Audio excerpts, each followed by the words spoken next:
and tell somebody Jesus. Mission Movement. போய் சொல்லுங்கள் இயேசுவை. அர்ப்பணி இயக்கம். யார் நமது காரியமாய் போவான்? அறுப்பு மிகுதி. என் இந்தியா என் தேவாதி தேவனுக்கே என்று தாகத் தேடலுடன் தேடி அலைவோரின் எழுச்சிச் சங்கமமே போய் சொல்லுங்கள் அருட்பணி இயக்கமாகும். Go and tell somebody. அலுவலக முகவரி Go and Tell Somebody Missionary Movement, plot number 81, Bharati Nagar 5, KTC Nagar North, Tirunelveli, 627011. Cell 9941 24213.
பாலனை கண்ட மந்தை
அதிசயராகம் ஆர்ப்பரிப்போடே தூதரின் கூட்டம் அவர் பாட்டினிலே ஒரு அதிசயம் அது தெரிந்திடுதே புது ரகசியம் உலகில் வந்தார் மேசியா, மேசியா, மேசியா, மேசியா. ஆண்டவராய் இயேசு கிறிஸ்துவின் கிருபையுள்ள நாமத்திலே உங்கள் யாவருக்கும் அன்பின் நல்வாழ்த்துக்களை கூறி இந்த நாளின் செய்தி வேலைக்கென்று உங்களை தேவோடு அழைக்கிறோம். செய்தியை கேட்கிற அன்பான நேயர்கள் அனைவரையும் ஆண்டவர் ஆசீர்வதிப்பாராக. நம்முடைய go and tell somebody missionary இயக்கத்தின் சார்பாக நடைபெற்று வருகிற அருள்பணி ஊழியங்களுக்காக தொடர்ந்து நீங்கள் ஜெபிக்க தயவாய் கேட்டுக்கொள்கிறோம். இந்த ஊழியத்தை குறித்து நீங்கள் அதிகமாக அறிய வேண்டும் என்று விரும்பினால் இந்த செய்தியின் நிறைவிலே வரக்கூடிய முகவரியோடு நீங்கள் தொடர்பு கொள்ளலாம், அல்லது எங்களுடைய தொலைபேசியின் வாயிலாக நீங்கள் தொடர்பு கொண்டு இந்த ஊழியத்திற்கான காரியங்களை நீங்கள் அறிந்து கொள்ள முடியும். அது மாத்திரமல்ல, இந்த ஊழியத்திற்காக இங்கே திருநெல்வேலியிலே இருந்து ஊழியத்தில் உதவி செய்யக்கூடிய பணி முன்னேற்ற பணி ஊழியர்கள் எங்களுக்கு தேவைப்படுகிறார்கள். வாகன ஓட்டுகிற டிரைவர் தேவைப்படுகிறார்கள். ரட்சிக்கப்பட்டு தேவனுடைய ஊழியத்திலே ஆர்வமுள்ள திருநெல்வேலியை சார்ந்தவர்கள் இருப்பீர்கள் என்றால் தயவுசெய்து தொடர்பு கொள்ளும்படி உங்களை தயவாய் கேட்டுக்கொள்கிறோம். நம்முடைய மாத இதழான எழுந்து கட்டுவோம் வாரீர் என்று சொல்லக்கூடிய இந்த பத்திரிகை இலவசமாக உங்களுக்கு கொடுக்கப்படுகிறது. தேவையுள்ளவர்கள் நீங்கள் உங்களுடைய தொலைபேசியின் வாயிலாக எங்களோடு தொடர்பு கொண்டு உங்களுடைய முகவரியை தெரிவிப்பீர்கள் என்றால் உங்களுக்கு இந்த இதழ் இலவசமாக அனுப்பி கொடுக்கப்படும். ஆண்டவருடைய நாமம் மகிமைப்படுவதாக. தொடர்ந்து எங்களுக்காக ஜெபியுங்கள். இந்த ஊழியத்தின் காரியத்திலே ஆண்டவர் தேவைகளை சந்திக்கும்படியாக நீங்கள் ஜெபிக்க தயவாய் கேட்டுக்கொள்கிறோம். ஒரு நிமிடம் தலை தாழ்த்தி ஆண்டவரை நோக்கி ஜெபிப்போம். கிருபை இரக்கம் நிறைந்த தகப்பனே, இந்த நல்ல வேலைக்காய் உமக்கு ஸ்தோத்திரம் ஐயா. உம்முடைய சத்திய வார்த்தைகளை தியானிக்கிற என்னோடும் எங்களோடும் நீர் பிரசன்னமாயிருந்து ஆண்டவரே எங்களுடைய மந்த புத்தியை அகற்றி உம்முடைய தெளிவான ஆண்டவரே சத்தியத்தை நாங்கள் அறிந்து கொள்ள நீர் எங்களுக்கு உதவி செய்யும். எங்கள் மீட்பர் இயேசு கிறிஸ்துவின் மூலம் வேண்டிக் கொள்கிறோம் நல்ல பிதாவே, ஆமென். கிறிஸ்துவுக்குள் அருமையான சகோதர சகோதரிகளே, பல நேரங்களிலே நாம் பதஷ்டத்திலே சில காரியங்களை கவனமில்லாமல் இருக்கிறபடினாலே சில ஆசீர்வாதமான காரியங்களை இழந்து விடுகிறவர்களாக இருக்கிறோம். அது நிமித்தமாய் நாம் படுகிற பாடுகள் அவஸ்தைகள் ஏராளமாக இருக்கிறது. உதாரணமாக, நம்முடைய காலையிலே வண்டியை எடுத்துக்கொண்டு நாம் வெளியே வேலைக்கு செல்வதற்கு முன்பாக, அது ஸ்கூட்டரோ அல்லது காரோ அல்லது பைக்கோ, அதை எடுத்து செல்வதற்கு முன்பாக அதில் பெட்ரோல் இருக்கிறதா அல்லது டீசல் இருக்கிறதா என்று சொல்லி சற்று ஒரு நிமிடம் பார்த்து நாம் செல்வோம் என்றால் வழியிலே நாம் பெட்ரோல் இல்லாமல் வண்டி நின்று போவதற்குரிய ஒரு அவல நிலையை நாம் சந்திக்க வேண்டிய அவசியமே இல்லை. வாழ்க்கையிலும் கூட இவ்விதமாக பல பல தருணங்கள், வாய்ப்புகள் நம்மை சுற்றி வந்து கொண்டு இருக்கின்றன. ஆனால் அந்த வாய்ப்புகளை அல்லது தருணங்களை நாம் தவற விடுகிறவர்களாய் காணப்படுகிறோம். அந்த தருணங்கள் பல ரூபங்களிலே நம்மிடத்திலே வருகின்றன. நாம் பயன்படுத்துகிறோமா? இந்த வாய்ப்புகளை நமக்கு சொந்தமாக்கி கொள்கிறோமா? இல்லை என்றால் கை நழுவி விட்டு விடுகிறவர்களாக நாம் இருக்கிறோமா என்பதை நீங்களும் நானும் கற்றுக்கொள்ள ஆண்டவர் விரும்புகிறார். குற்றுயிராய் கிடந்த மனிதன், லேவியன், ஆசாரியன், அவர்களுக்கு அவன் தடையாக காணப்படுகிறார். ஆனால் அங்கே வந்த சமாரியனுக்கோ அது ஒரு நல்ல தருணமாக அவன் எடுத்துக்கொள்கிறான், வாய்ப்பாக எடுத்துக்கொள்கிறான். வேதத்தை அறிந்தவன், ஊழியத்தில் இருக்கிறவன், ஒருவேளை ஆலய பணிவிடைகளிலே தன்னை ஈடுபடுத்தி கொள்ளுகிறவன் அந்த லேவியனும் ஆசாரியனும். ஆனால் குற்றுயிராய் கிடந்த மனிதன், ஐயோ இவனை பார்த்தால் நம்முடைய ஊழியம் கெட்டுவிடும், நம்முடைய பணி கெட்டுவிடும், நம்முடைய ரொட்டீன் வேலை கெட்டுவிடும் என்று சொல்லி அந்த தடைகளை தாண்டியவர்கள் ஓடுகிறார்கள். தடையாய் தெரிகிறான் அந்த குற்றுயிராய் கிடக்கிறவன். ஆனால் நல்ல சமாரியனுக்கு அவன் ஒரு வாய்ப்பாக, தருணமாக, உதவி செய்வதற்கு ஆண்டவர் இவ்வளவாவது கிருபை செய்தாரே என்ற ஒரு நற்பண்பை வெளிப்படுத்தக்கூடிய ஒரு மகனாக காணப்படுகிறான். அருமையான கர்த்தருடைய பிள்ளைகளே, வாய்ப்புகள் இல்லை என்று சொல்ல முடியாது. வாய்ப்புகள் ஏராளம் வந்து கொண்டிருக்கின்றன. ஆனால் அந்த வாய்ப்புகளை நாம் தவற விட்டுவிட்டோம் என்றால் திரும்ப அந்த வாய்ப்புகள் கிடைப்பது கடினம். இங்கே ஒரு சில தருணங்களை அல்லது வாய்ப்புகளை தவறவிட்ட ஒரு சிலரை குறித்து இந்த நாளிலே உங்களோடு நான் பகிர்ந்து கொள்ள விரும்புகிறேன். முதலாவதாக பரிசுத்த மத்தேயு எழுதின சுவிசேஷம் 25ஆம் அதிகாரத்திலே நாம் பார்ப்போம் என்றால் 8 முதல் 10 வசனங்களிலே பார்க்கின்ற பொழுது, புத்தியில்லாதவர்கள் புத்தியுள்ளவர்களை நோக்கி, உங்கள் எண்ணெயில் எங்களுக்கு கொஞ்சம் கொடுங்கள், எங்கள் தீவட்டிகள் அணைந்து போகிறதே என்றார்கள். புத்தியுள்ளவர்கள் பிரதியுத்தரமாக, அப்படியல்ல, எங்களுக்கும் உங்களுக்கும் போதாமல் இராதபடி நீங்கள் விற்கிறவிடத்தில் போய் உங்களுக்காக வாங்கிக் கொள்ளுங்கள் என்றார்கள். அப்படியே அவர்கள் வாங்க போன போது மணவாளன் வந்துவிட்டார். ஆயத்தமாயிருந்தவர்கள் அவரோட கூட கல்யாண வீட்டுக்குள் பிரவேசித்தார்கள். கதவும் அடைக்கப்பட்டது. கதவு அடைக்கப்பட்டது. 10 பெண்மணிகள். இந்த 10 பேருடைய நோக்கம் உயர்ந்த நோக்கம், நல்ல எண்ணம். மணவாளனை வரவேற்பதற்காக தெரிந்து கொள்ளப்பட்டவர்கள், மணவாளனை வருவதற்காக எல்லா ஆயத்தங்களையும் செய்து வந்தவர்கள். தங்களுடைய தூக்கத்தை அவர்கள் தியாகம் செய்கிறார்கள், தங்களுடைய பணிகளை தியாகம் செய்கிறார்கள், எல்லா ஆயத்தத்தோடு வருகிறார்கள். ஆனால் அங்கே பார்க்கிறோம், ஒரு ஆயத்தத்திலே அவர்கள் குறைபட்டவர்களாக ஒரு 5 பேர் காணப்படுகிறார்கள். எண்ணெய் இல்லாமல் சென்ற புத்தி இல்லாத அந்த பெண்மணிகளை பார்க்கிறோம். எண்ணெய் இல்லாமல் சென்ற புத்தி இல்லாத அந்த கன்னிகைகள், அருமையான கர்த்தருடைய பிள்ளைகள். அவர்களுடைய வாஞ்சை, அவர்களுடைய நோக்கம், அவர்களுடைய எண்ணம், அவருடைய செயல்பாடுகள் எல்லாம் உயர்ந்ததான ஒன்றுதான். அதில் எந்த மாற்று கருத்தும் இல்லை. ஆனால் ஆயத்தமில்லை, ஆயத்தமில்லை. எண்ணெய் இல்லாமல் சென்று விட்டார்கள். முன் யோசனை இல்லாத பெண்கள், முன் யோசனை இல்லாத பெண்கள் கையிலே விளக்கை எடுத்துக்கொண்டார்கள். ஆனால் சற்று யோசித்திருப்பார்கள் என்றால் இந்த மறதி வந்திருக்காது. எண்ணெய் விளக்கிலே, எண்ணெயானது விளக்கிலே இருக்கிறதா என்பதை அவர்கள் பார்த்திருப்பார்கள் என்றால், அருமையான கர்த்தருடைய பிள்ளைகளே, அவர்கள் கதவடைக்கப்பட்டு வெளியே தள்ளப்பட்ட ஒரு நிற்கதியான நிலைக்கு ஆளாகி இருக்க மாட்டார்கள். ஆம், ஆண்டவராகிய இயேசு கிறிஸ்துவின் வருகைக்கு எண்ணெய் என்ற ஆயத்தம் மிக மிக அவசியம். இதை கேட்டுக்கொண்டிருக்கிற சகோதரா சகோதரி, நீங்கள் எண்ணெய் உடையவர்களாக இருக்கிறீர்களா? எண்ணெயை உங்களுடைய கரங்களிலே இருக்கக்கூடிய விளக்கிலே நீங்கள் அதை பயன்படுத்துவதற்கு நீங்கள் கையிலே வைத்திருக்கிறீர்களா? ஆம், எண்ணெய் என்ற ஆயத்தம் என்னிடத்தில் இல்லை என்றால் நான் எத்தனை ஆயத்தங்கள் செய்தாலும் அதிலே பிரயோஜனமே இல்லை, பிரயோஜனம் இல்லை. ஆம், எனக்கு அன்பான கர்த்தருடைய பிள்ளைகளே, இந்த 5 சகோதரிகள் எண்ணெய் இல்லாமல் போனபடியினாலே எண்ணெயை பெற்றுக்கொள்ளும்படியாக அவர்கள் சென்று திரும்பி வருகிற பொழுது மணவாளன் வந்து விட்டார். கதவு அடைக்கப்பட்டு விட்டது. அவர்கள் வெளியே நிற்கக்கூடிய ஒரு சூழ்நிலை காணப்பட்டது. ஆம், அருமையான கர்த்தருடைய பிள்ளைகளே, விழிப்புணர்வு என்ற அந்த ஆயத்தம் நம் ஒவ்வொருவருக்கும் அவசியமாக இருக்க வேண்டும். பரிசுத்த மத்தேயு 24ஆம் அதிகாரம் 37 முதல் 39 வசனங்களை நீங்கள் பார்ப்பீர்கள் என்றால், பரிசுத்த மத்தேயு 24:37 முதல் 39 வசனங்களிலே நாம் அங்கே பார்க்கின்ற பொழுது, நோவாவின் காலத்தில் எப்படி நடந்ததோ அப்படியே மனுஷகுமாரன் வரும் காலத்திலும் நடக்கும். எப்படி எனில், ஜலப்பிரளயத்திற்கு முன்னான காலத்திலே நோவா பேழைக்குள் பிரவேசிக்கும் நாள் வரைக்கும் ஜனங்கள் புசித்தும் குடித்தும் பெண் கொடுத்தும் ஜலப்பிரளயம் வந்து அனைவரையும் வாரிக்கொண்டு போக மட்டும் உணராதிருந்தார்கள்.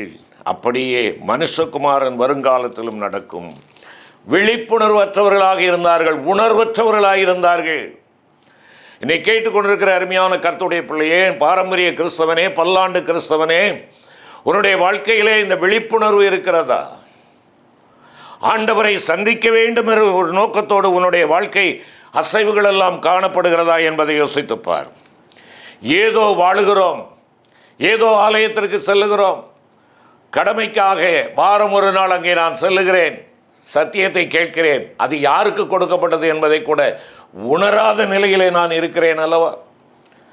ஒருவேளை என்னோடு அந்த வார்த்தைகள் இடைபடும் என்றால் என்னைத்தான் இவர்கள் குற்றம் சாட்டுகிறார்கள், என் சாடையிலே பேசுகிறார்கள் என்று சொல்லுகின்ற அந்த எண்ணம் தான் வருகிறதே ஒழிய, ஆண்டவர் நான் மனம் திரும்ப வேண்டும், ஆண்டவருக்காக வாழுவதற்கு நான் என்னை அர்ப்பணிக்க வேண்டும் என்கின்றதான அந்த நல்லுணர்வு உன்னுடைய வாழ்க்கையிலே காணப்படுகிறதா?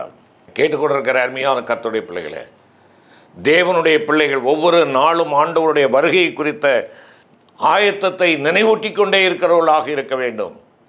நாம் பாடுகிறோம், நடு இரவிலோ ராச்சாமத்திலோ அதிகாலையிலோ ஆண்டவர் எப்பொழுது வேண்டும் என்றாலும் வருவார். நான் சந்திக்க ஆயத்தமாயிருக்கிறேனா? நான் சந்திக்க ஆயத்தமாயிருக்கிறேனா? என்னுடைய செயல்பாடுகளை என் ஆண்டவருடைய வருகைக்காக நான் ஆயத்தப்படுகிறவன் என்பதை விளம்பரப்படுத்துகிறதா, விளக்குகிறதா? அருமையான கர்த்தருடைய பிள்ளைகளை, நாம் சற்று யோசித்து பார்ப்போம்.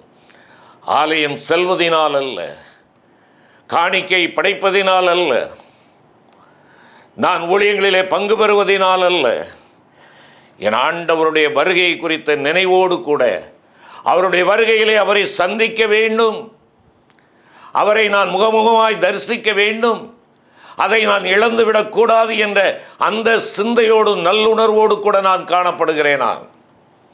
நோக்கமில்லாத ஒரு வாழ்வியல் இடத்திலே காணப்படக்கூடாது. நான் என் ஆண்டவருடைய சமூகத்திலே நான் செல்வதற்கு என் ஆண்டவருடைய வருகையை எதிர்நோக்கி ஆயத்தப்படுகிறவனாக நான் இருக்க வேண்டும். ஒவ்வொரு நாளும் நினைவுபடுத்தி கொண்டே இருக்க வேண்டும். என் ஆண்டவர் இப்பொழுது வந்தாலும் சரி, எப்பொழுது வந்தாலும் சரி, அவரை நான் சந்திக்க ஆயத்தமாக இருக்கிறேன். ஏனோக்கு தன்னுடைய மகனுக்கு மெத்தூசலா என்று பெயரிட்டார். ஏன்? மெத்தூசலா மரிக்கும்போது பிரளயம் அனுப்பப்படும் என்று அர்த்தம். மெத்தூசலா என்றால் அவன் மரணமடைகின்ற பொழுது பிரளயம் அனுப்பப்படும் என்பதுதான் அதனுடைய பொருள். தன் மகனை பார்க்கின்ற பொழுதெல்லாம், அவனை மெத்தூசலா என்று அழைக்கும் போதெல்லாம் ஜலப்பிரளயமானது வரப்போகிறது என்பதை அங்கே ஏனோக்குக்கு நினைவூட்டி கொண்டே இருந்தது. ஆம், நம்முடைய செயல்பாடுகள் என் ஆண்டவரை சந்திக்க நான் ஆயத்தமாக இருக்கிறேன் என்பதை நினைவூட்டி கொண்டிருக்கட்டும். வருகை வரப்போகிறது, எப்பொழுதோ எனக்கு தெரியாது, திடீரென்று இருக்கும்.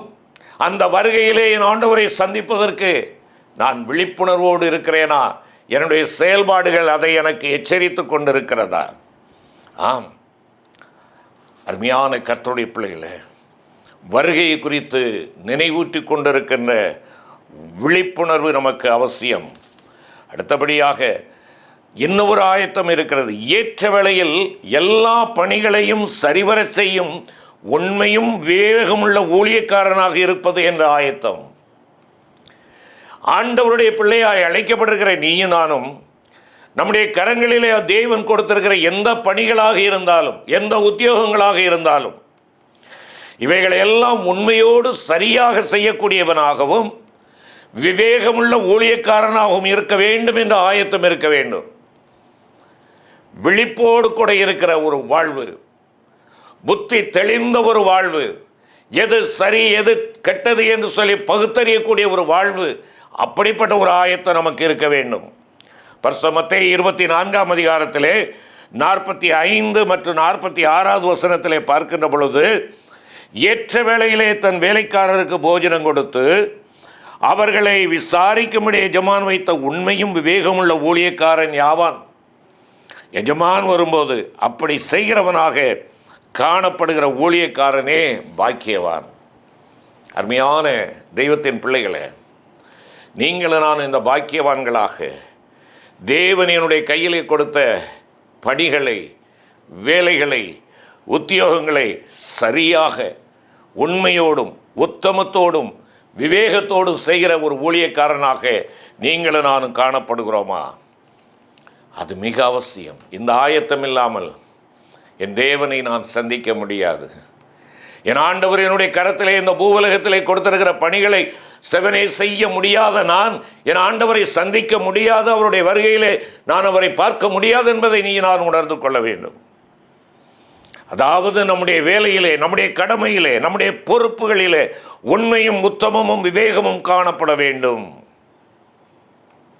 ஆம், அருமையான கர்த்தருடைய பிள்ளைகளே, தேவனை சந்திப்பதற்கு, தருணங்களை தவறவிடாமல் இருப்பதற்கு முன் யோசனை என்ற ஆயத்தம் வேண்டும், விழிப்புணர்வு என்ற ஆயத்தம் வேண்டும், வருகையை குறித்ததான நினைவூட்டுகின்ற காரியங்களாக இருக்க வேண்டும். என் ஆண்டவர் என்னுடைய கரத்திலே கொடுத்த பொறுப்புகளை, உத்தரவாதங்களை நான் பொறுப்பும் உண்மையும் விவேகமாக அவைகளை நிறைவேற்ற வேண்டும். இன்னும் ஒரு ஆயத்தம் இருக்கிறது. துதியின் வஸ்திரம், நீதியின் வஸ்திரம் அணிதல் என்ற ஒரு ஆயத்தம். அதைத்தான் வெளிப்படுத்தின விசேஷம் 19ஆம் அதிகாரம் 7 மற்றும் 8வது வசனங்களிலே நாம் பார்க்கிறோம். நாம் சந்தோஷப்பட்டு கலிகூர்ந்து அவருக்கு துதி செலுத்த கடவோம். ஆட்டுக்குட்டியானவருடைய கல்யாணம் வந்தது, அவருடைய மனைவி தன்னை ஆயத்தம் பண்ணினாள் என்று சொல்ல கேட்டேன். அடுத்த வசனம், சுத்தமும் பிரகாசமான மெல்லிய வஸ்திரம் தரித்து கொள்ளும்படி அவளுக்கு அளிக்கப்பட்டது. அந்த மெல்லிய வஸ்திரம் பரிசுத்தவான்களுடைய நீதிகளே. அருமையான கர்த்தருடைய பிள்ளைகளே, தேவனை சந்திக்கிறதுக்காக உள்ள ஒரு ஆயத்தம் இதுதான். துதியின் வஸ்திரம், நீதியின் சால்வை அல்லது நீதியின் வஸ்திரம், இவைகளை அணிந்து நான் ஆயத்தமாக இருக்கிறேனா? நம்முடைய ஆத்தும மணவாளனாகிய இயேசு கிறிஸ்துவை சந்திக்க நாம் ஆயத்தப்படுகிறோம். மணவாளனாகி அவரை சந்திப்பதற்கு மணவாட்டியாகிய திருச்சபையே, அருமையான விசுவாசியே, மணவாளனை சந்திப்பதற்கு மணவாட்டிக்குரிய ஆயத்தமான அந்த ஆடைகளை நீ அணிந்திருக்கிறாயா? உன்னிடத்திலே துதியின் வஸ்திரம் உண்டா? நீதியின் வஸ்திரத்தை நீ அணிந்து கொண்டவனாக இருக்கிறாயா? அநியாயத்திற்கு எதிர்த்து நிற்கிறவனாய் இருக்கிறாயா? என ஆண்டவரை துதித்து பாடி போற்றி கொண்டிருக்கிறவனாய் இருக்கிறாயா? இயேசு கிறிஸ்துவை சந்திக்க ஆயத்தப்படுகின்ற உன்னுடைய வாழ்க்கையிலே மகிழ்ச்சியோடு அவரை சந்திக்க ஆயத்தப்படுகிறாயா? மகிழ்ச்சி, சந்தோஷம், அவரை துதிக்கும் துதி, ஆம், இவைகளின் இடத்திலே காணப்பட வேண்டுமே என்று ஆண்டவரை குறித்து சொல்ல வேண்டும் என்றால் முகம் சுளிக்கிறேன். ஆண்டவருக்குள்ளாக மகிழ்ச்சியாக இருக்க வேண்டும் என்றால் அது எனக்கு எட்டிக்காயாக கசக்கிறது. உலக ஆசா பாசங்களுக்குள்ளாக மகிழ்ச்சியோடு செல்கிற நான் உன்னதருடைய காரியங்களிலே நான் துக்கத்தோடு காணப்படுகிறேன். அவரை துதிக்கும் துதி என் வாயில் உண்டா? அவரை துதிக்கின்ற பிள்ளையே, அவரை துதிக்கின்ற உன் உதடுகளாலே, உன் வாயினாலே ஆண்டவரை தூற்றக்கூடிய ஒரு நிலைக்குள்ளாக நீ தள்ளப்பட்டு விட்டு விடாதே. துதித்தலும் சபித்தலும் ஒரே வாயிலிருந்து வரக்கூடாதே. ஆண்டவரை துதிக்கின்ற தேவனுடைய பிள்ளையே, மற்றவர்களை நீ தூற்றுகிறாய் அல்லவா? மற்றவர்களை தூசிக்கிறாய் அல்லவா? மற்றவர்கள் மீது மிக எளிதாக குற்றம் சாட்டுகிறாய் அல்லவா? அருமையான கர்த்தருடைய பிள்ளையை யோசித்து பாருங்கள், யோசித்து பாருங்கள். ஆம், ஆபிரகாம் விசுவாசித்தான், அது அவனுக்கு நீதியாக எண்ணப்பட்டது என்று சொல்லி பார்க்கிறோம். ஆம், நம்முடைய ஆயத்தங்களை எல்லாம் நாம் ரெடியாக்கி கொண்டு ஆயத்தப்படுத்தி விசுவாசத்தோடு காத்திருக்க வேண்டும், விசுவாசத்தோடு காத்திருக்க வேண்டும். ஆம், அருமையான கர்த்தருடைய பிள்ளைகளே, நீதியாக, நீதியின் வஸ்திரத்தை தரித்தவனாக, துதியின் ஆடையை உடுத்தி கொண்டவனாக, இந்த எண்ணெயாகிய ஆயத்தத்தை அவரை எதிர்கொண்டு வரவேற்கத்தக்கதாக நான் என் வாழ்க்கையிலே கொண்டிருக்கிறவனாக நான் இருக்க வேண்டும். அவரை எதிர்கொண்டு செல்ல நீ ஆயத்தமாக இருக்கிறாயா? இரண்டாவது ஒரு கூட்டத்தை உங்களுக்கு சொல்லி காட்ட விரும்புகிறேன். ஆண்டவரோடு ஜெபிக்க தவறிய சீடர்கள், ஆண்டவரோடு ஜெபிக்க தவறிய சீடர்கள். தருணங்கள், ஜெபிக்கின்ற ஒரு தருணம், ஆண்டவரோடு ஜெபிக்கின்ற தருணம், ஆண்டவருக்காக ஜெபிக்கின்ற தருணம், எவ்வளவு மேன்மைக்குரிய ஒரு காரியம், எவ்வளவு மேன்மைக்குரிய ஒரு காரியம். மத்தேயு 26ஆம் அதிகாரம் 40வது வசனத்தை பாருங்கள். பின்பு அவர்கள் சீசரிடத்தில் வந்து அவர்கள் நித்திரை பண்ணுகிறதை கண்டு பேதுருவை நோக்கி, நீங்கள் 1 மணி நேரமாவது என்னோடே கூட விழித்திருக்கக்கூடாதா? ஆண்டவரோடு விழித்திருக்கிற சமயத்தை தவறவிட்ட சீடர்கள், ஆண்டவரோடு ஜெபிக்கின்ற அந்த உன்னத மேன்மையான அந்த கிருபையின் நேரத்தை தவறவிட்ட சீடர்கள். அழுதாலும் வராதே நீ தவறவிட்ட தருணங்கள். எவ்வளவு மேன்மைக்குரிய பாக்கியத்திற்கான ஒரு நிலை. என் அப்பா இயேசுவோடு கூட நான் ஜெபிக்கிறேன், அவருடைய சமூகத்திலே, அவருடைய பிரசன்னத்திலே நானும் என்னுடைய முழங்கால்களை முடக்கி நான் ஜெபிக்கிறேன். அதிலும் குறிப்பாக அவருடைய ஆத்மா வியாகுலப்படுகிறது, அதற்காக நான் ஜெபிக்கிறேன். பிரியமான கர்த்தருடைய பிள்ளைகளே, தேவன் வாய்ப்புகளை கொடுக்கிறார், தவறவிடாதே. மூன்றாவது ஒரு நபரை உங்களுக்கு காட்டி கொடுத்து கடந்து செல்ல விரும்புகிறேன். உயிர்த்தெழுந்த இயேசுவை சந்திக்க தவறிய தோமா, உயிர்த்தெழுந்த இயேசுவை சந்திக்க மறந்த தோமா. பரிசுத்த யோவான் விசேஷத்திலே பார்க்கிறோம் 20ஆம் அதிகாரம் 19 முதல் 24 வசனங்களிலே உயிர்த்தெழுந்த ஆண்டவர் அறைக்குள்ளாக பூட்டப்பட்டிருந்த தன்னுடைய சீடர்களிடத்திலே வந்து பிரசன்னமாகிறார். உங்களுக்கு சமாதானம் என்று சொல்லுகிறார், சமாதானம் என்று சொல்லுகிறார். எல்லாரும் இருந்தார்கள், அன்றைக்கு அந்த பாடசாலையிலே கற்றுக்கொண்டிருந்த தோமா என்ற மாணவன் மாத்திரம் ஸ்கூலுக்கு கட்டடித்து விட்டு சீடர் கூட்டத்தை விட்டு வெளியே சென்று விட்டார். என்ன காரணமோ நமக்கு தெரியாது. ஆகையினாலே அவன் இல்லாதபடியினாலே அது ஒரு அமைதியற்ற ஒரு சூழ்நிலையாக இருந்தது. பொதுவாக வகுப்புகளிலே கேள்வி கேட்கிற மாணவர்கள் இருப்பார்கள் என்றால் அந்த வகுப்பு ஒரு உற்சாகமாக உயிரோட்டம் நிறைந்ததாக இருக்கும். ஆனால் கேள்வி கேட்கக்கூடிய தோமா அன்று இல்லை. அவன் மறுபடியும் சீடர்களிடத்திலே அவன் உரையாடுகின்ற பொழுது நாங்கள் இயேசுவை கண்டோம் என்று சொன்ன பொழுது இவன் நம்பவில்லை. அவன் அந்த தவறிவிட்டபடியினாலே, உயிர்த்தெழுந்த ஆண்டவரை சந்திக்க தவறிவிட்டபடியினாலே சந்தேகக்காரன் என்ற பெயர் அவனுக்கு வந்துவிட்டது. சந்தேகக்காரன் என்ற பெயர் வந்துவிட்டது. பின்பு கண்டான். இன்று தோமாவை போல நீங்களும் நானும் எத்தனை முறை உயிர்த்தெழுந்த ஆண்டவராகிய இயேசு கிறிஸ்துவை சந்திப்பதற்கு தவறிவிடுகிறோம் என்பதை யோசித்து பார்த்தாயா தம்பி? அருமையான தங்கச்சி, அருமையான வாலிப பிள்ளைகளே, அருமையான பெற்றோரே, எத்தனை முறை தேவனை உயிர்த்தெழுந்த ஆண்டவரை சந்திக்க நீங்கள் தவறிவிட்டீர்கள். நீ வேதம் வாசிக்கவில்லை என்றால் உயிர்த்தெழுந்த ஆண்டவரை நீ சந்திக்கவில்லை, மறுக்கிறாய். நீ ஜெபிக்கவில்லை என்றால் உயிர்த்தெழுந்த ஆண்டவருடைய சந்திப்பை நீ உதறி தள்ளுகிறாய். ஆண்டவருக்காக ஏழை எளியோர்கள் பேரிலே கரிசனை இல்லாதவனாக நீ இருப்பாய் என்றால் நீ உயிர்த்தெழுந்த ஆண்டவரை சந்திக்க மனமற்றவனாக இருக்கிறாய். பிரியமான கர்த்தருடைய பிள்ளைகளே, எம்மாவூருக்கு நேராக சென்ற சீடர்கள் வேதனையோடு சென்று கொண்டிருக்கிறார்கள், கண்ணீரோடும் கவலையோடு சென்று கொண்டிருக்கிறார்கள், அவிசுவாசத்தோடு சென்று கொண்டிருக்கிறார்கள், மந்த புத்தியோடு சென்று கொண்டிருக்கிறார்கள். அவர்கள் எருசலேமிலிருந்து எம்மாவூருக்கு நேராக செல்லுகிறார்கள். எம்மாவூ என்றால் அங்கே அசட்டை பண்ணுகின்ற இடம் என்று பொருள். நீ தேவனை ஆராதிக்கிற கூட்டத்தை விட்டுவிட்டு அசட்டைக்காரர்களுக்கு இருக்கக்கூடிய இடத்தை நீ தேடி செல்லுகிறாயோ? நீ உயிர்த்தெழுந்த ஆண்டவரை சந்திக்கும்படியாய் உன்னை ஒப்புக்கொடு. உயிர்த்தெழுந்த ஆண்டவரை அவர்கள் சந்தித்தார்கள். அவர்களுடைய மந்த புத்தி தெளிவடைந்தது. அவர்களுடைய இருதயம் கொழுந்து விட்டு எறிந்தது. தெளிவுள்ளவர்களானார்கள். அருமையான கர்த்தருடைய பிள்ளையே, நீ ஆண்டவரை சந்திக்க ஆயத்தமாய் இருக்கிறாயா? எத்தனை வாய்ப்புகள் உன் வாசற்படியிலே, அவை அனைத்தையும் நீ அல்லல் தட்டி கொண்டு நிர்விசாரமாக நடந்து கொண்டிருக்கிறாயோ? ஒரு முறை மார்ட்டின் லூத்தருடைய மனைவி துக்க ஆடை அணிந்தவர்களாக, கருப்பு வஸ்திரம் அணிந்தவர்களாக மார்ட்டின் லூத்தருக்கு முன்பாக வந்து நின்று கொண்டிருக்கிறார்கள். லூத்தருக்கு கோபம் வந்து விட்டது. நீ என்ன, ஏன் இப்படிப்பட்ட உடை நீ அணிந்து கொண்டிருக்கிறாய்? நீ என்ன உளறிக் கொண்டிருக்கிறாய்? அந்த அம்மா சொன்னாங்க, இயேசு கிறிஸ்து செத்துட்டாரு, அவர் உயிரோடே எழும்பவில்லை என்று சொன்னார்கள்.